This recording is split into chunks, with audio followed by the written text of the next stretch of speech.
to start, so I want to go back to almost exactly 1 year ago at our 2020 Connecticut Business Day event at the state capitol in Hartford in a crowded room. If you can imagine that, you stood up and you asked Governor Ned Lamont, why should I invest in Connecticut? I'll quote you.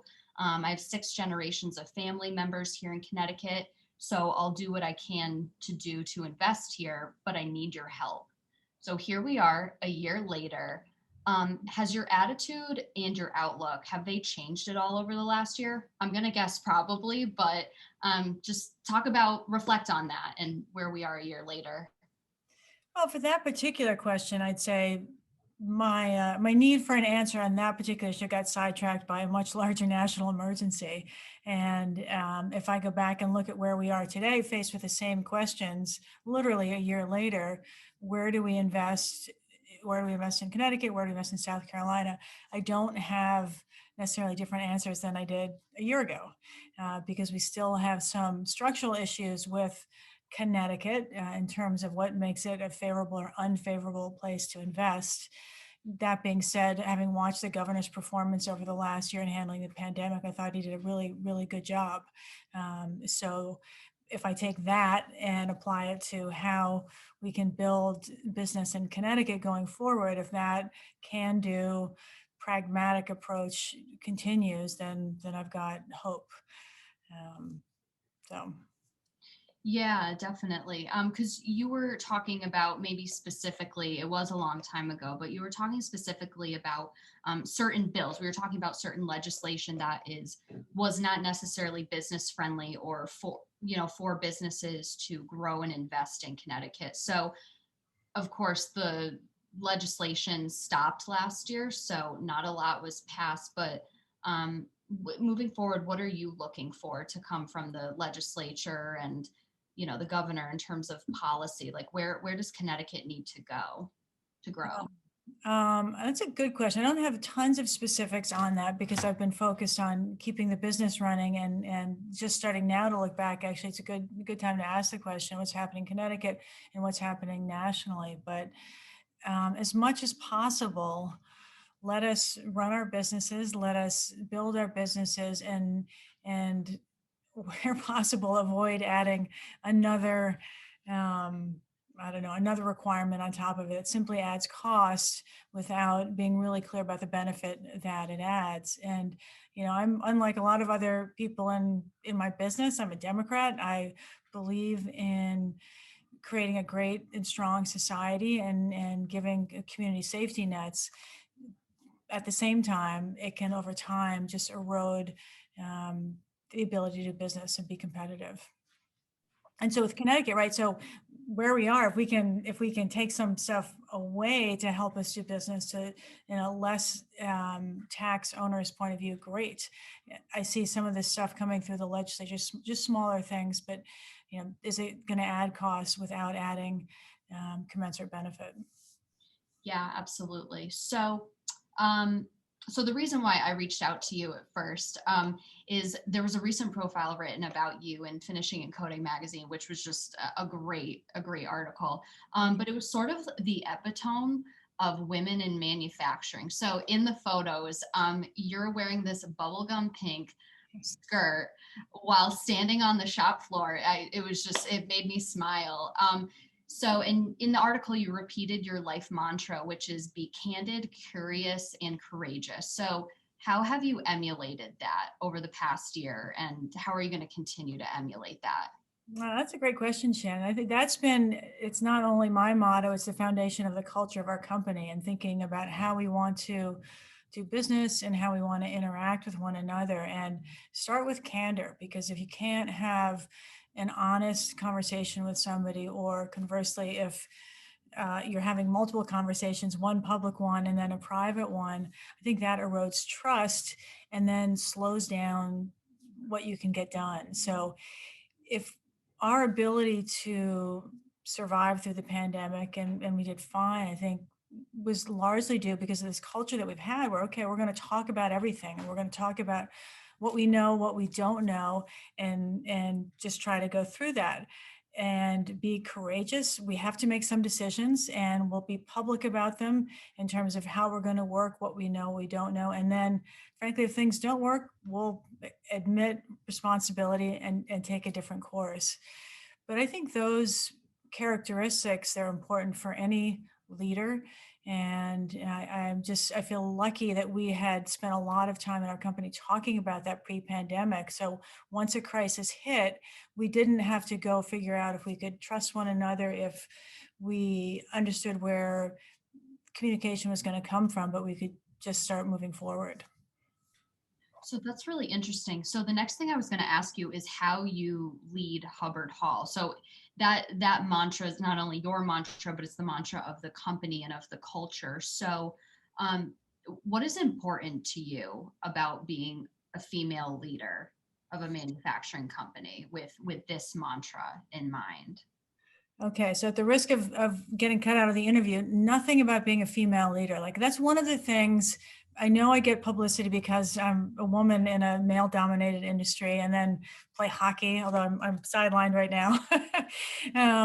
So that leads to what's it like to be a woman in industry. And I think the better question should be, what's it like to lead in a time of pandemic? What does modern leadership require? I just did a survey. I think it was a random survey from Harvard about what does it take to lead in terms of a digital transformation. And that's the question that's really interesting, because are the characteristics you need to lead when technology is rapidly changing the workforce any different than the leadership characteristics we needed 2 or 3 years ago? And I'd say no, they're pretty much the same, other than maybe have a better familiarity with ambiguity, right? Being able to dive into things that where the answer isn't entirely clear. But again, I think that's always been a foundation of good leadership: the ability to deal with gray, make your best decisions going forward, and then alter. So leadership has always, obviously, it's always been really important to you, and it's a skill, and it takes a long time to develop. So, did you feel prepared for when the pandemic hit? Did you say, this is a challenge that I don't think anyone in the last 100 years has had to deal with, but I feel ready? Or did you learn new things about leadership or yourself over the past year? Both. I'd say the short answer is I felt prepared. A little bit of history as we've been as a company that's 172 years old. We've actually been through a pandemic before. Yeah, you I have. wasn't there for it, but it impacted the company. So I felt prepared. And now I'll go into what is typically considered female leadership, which is natural empathy, which is natural, call it power sharing, which is natural, I don't know, being humble and genuine. I think that is typically how women interact. And so I came equipped with that. And in a time of crisis, everybody's talking now. The new leaders got to be empathetic. The new leaders have got to be this and that. And I was interviewed for something else recently. I said, it's hilarious because people are writing books about stuff that I think women have done instinctively for a long time. So I felt prepared and also supported by incredible leadership team here in Connecticut. Yeah, certainly. Amen to that. So going to Hubbard-Hall. So Hubbard-Hall, we were just talking about how it's experienced a pandemic before. Hubbard-Hall has roots in Waterbury. So if I read this correctly, it began in the 1840s as a drugstore, and then it evolved into developing industrial chemicals. So, is it important to you for your business and other business owners to be involved in the community? So, even if a business hasn't been there as long as Hubbard-Hall has been, why is it important for businesses to stay involved in the community and be a part of that fabric of the community?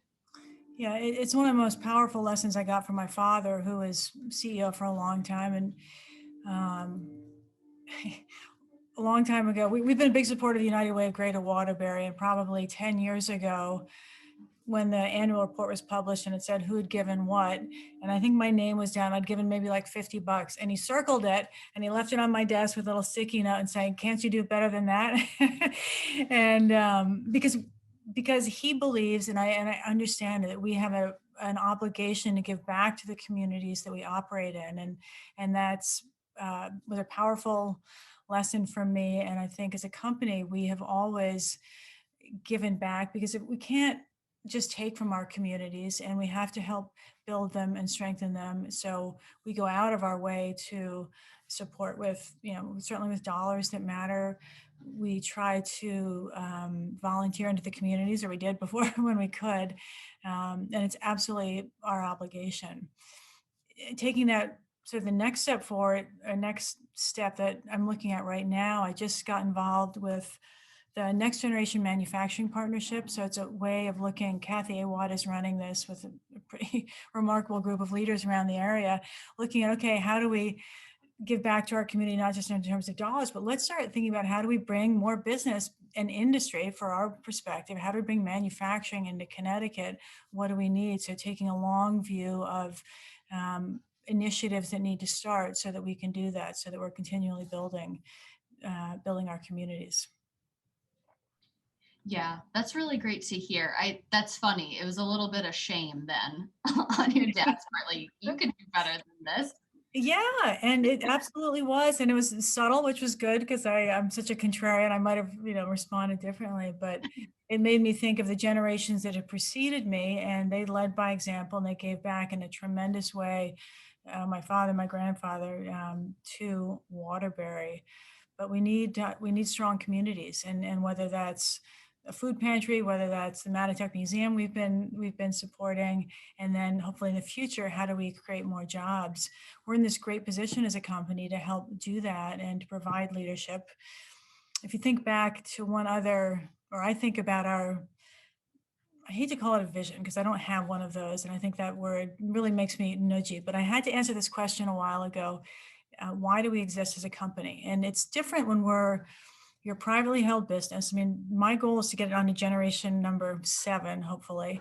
So why do we exist? And at the core, for me, we exist to expand possibilities and start with our team here. So I hope that anyone who works at this company is better off for working at Hubbard-Hall than somewhere else, and our customers. And then third is our communities. And so we have to give back in a way that expands possibilities for everybody. And that gets me out of bed in the morning more than thinking, okay, if I sell another drum of caustic soda, that's another, it's probably only about 6 cents in my pocket, but it's not much. So moving forward, here we are a year later after the pandemic. It's March of 2021, knock on wood, crossing our fingers and our toes. I mean, what is your outlook for 2021 and even next year? Well, from a purely business point of view, I actually think it's going to be challenging despite having perhaps a robust economy to sell into. So any indicators that I read about say that the economy is going to be strong this year, including manufacturing, and can't quite figure out why, but so it is. And I think we'll have a lot of demand. At the same time, what we've seen, and I don't know if you're seeing it also, is this, it's a pretty steady drumbeat of inflation, if you will. So gas prices are up, wood is up, every little thing around doing business, the costs have gone up. So we could have a strong year in terms of sales. I think we'll be challenged from a profitability point of view if we're not super careful about watching our expenses. The exciting part of the business the next year or 2 or 3 years is everything's changed. So companies that we used to sell into that did X maybe do Y, and we've got to figure out then how to pivot again, right? So if we started as a drugstore, then we sold fertilizers, industrial chemicals, what's the next type of manufacturing that's coming here in the Northeast, around the world, that we can figure out how to help those manufacturers? And it's completely changed. So I think it's exciting, but it'll be as challenging this year as it was last year. Okay, that's good to know. Everyone that I've talked to on the podcast seems very optimistic. Like, this past year has been a challenge, so we're ready for any more challenges that are coming up. So that's sort of the same sort of sense I get. So it's cautious optimism. Yeah. Cautious optimism, right? So I think the strong business environment will be there. Can we operate, really, really well and make make the right investments so that we can thrive, because everyone's been in a little bit steady state. Yeah, absolutely. So I guess the last question I have for you is, what is the biggest challenge that you're facing right now as a business owner? It's probably it's identifying the right jobs and then finding the right skill set to match. And those, just like our customer base may be changing, the jobs are changing inside our company. So as we look at, thank goodness we started digital before the pandemic, that helped us. But even if you look at, say, customer service, where we're trying to hire right now, it's different. It's not just picking up the phone and taking an order. Customer service may be operating chat on a website, or it could be working with a portal. So trying for us as a business to identify what those jobs are of the future and then match those skill sets. And then frankly, looking for a diverse group of employees to bring in. We advertise for jobs and we're not getting the kind of diversity that I'd like to see in the company. So that's another thing. How do I, as a leader, not we, but how do I reach out into communities that may not know of us, so that we can, as we have new jobs, get a more diverse workforce? Yeah, so workforce development is a big issue for you. Huge. Yeah, huge. And that's what I hear from almost every single manufacturer that I Yeah. talk to here on the podcast every single week. It's workforce development. It's my biggest thing. It's the one thing that keeps me up at night. So diversity of workforce, what does that entail, of background, age, Well, race, we gender? got the gender thing figured out. We got a female leadership, but I think just as we need to give back to our communities, we need to reflect the communities that we operate in, and we don't. So whether it's here in Waterbury, we have a facility in South Carolina, we've got a lot of people who look like me, and I think, and I was very moved, would be an understatement, by the murder of George Floyd, and it made me rethink my own limitations and realize that I've got to be proactive about creating a diverse workforce. And some of that, frankly, is self-serving, right? Because any business study tells you the more diverse your workforce is, whether it's gender, race, religion, you just have better outcomes because you've got more collaborative and creative work environment. And that's, to me, that's fun. So trying to find that. Yeah, absolutely. No, I'm really glad that you mentioned that. So workforce development and diversity of that workforce is really key for you. Absolutely. Yep, and back to managing costs, right? So if I ever get a chance to talk to the governor again, I I think our sales are going to be strong, but if my costs go up faster than my sales, then we're gonna be in a world of hurt. And Well, okay. Well, so we're recording this a day before our business day event, which is tomorrow, and it's all virtual, of course. But so I don't know if you're going to get the chance to stand up or raise your hand during this event. But if you could, I mean, what would your question to the governor or any of the legislative leaders be if we were in person tomorrow? Shannon, I would ask the same question I asked last year, and because I'm on the cusp. We've got to reinvest capital into our business. We've got to spend $500,000, $1 million into our next generation of manufacturing, and prove to me that it makes sense to do it here in Connecticut versus in South Carolina, where we have redundant operations. And I'm very loyal to the Waterbury area, given our history here. And I need the legislature. I need the governor and his economic development team, which is excellent, by the way, to help say, okay, yeah, we'll prove to you that $1 million invested in Connecticut is going to be better than $1 million invested in South Carolina, and that's what you should do. Yeah, absolutely.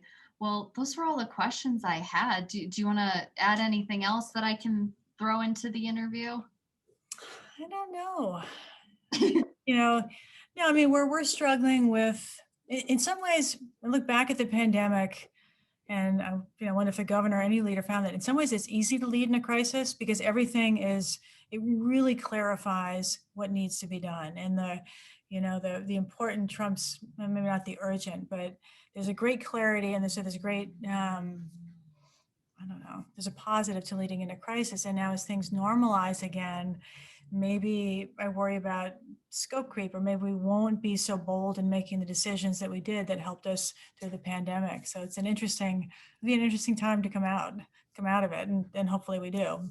Yeah, absolutely. Well, we're there. You just got your first shot, so we're getting there. It's coming. The warm weather is coming. The more vaccines are rolling out, so we're getting there slowly. But so Molly, thank you so much for talking with me. And stay in touch for sure. Let us know how things are going later this year. No, my pleasure, Shannon. Thanks for the great work that CBIA does. I know they're an advocate for businesses in the state, and for the state to thrive, we obviously need a strong business community, and the work you guys do is really important. Yeah, absolutely.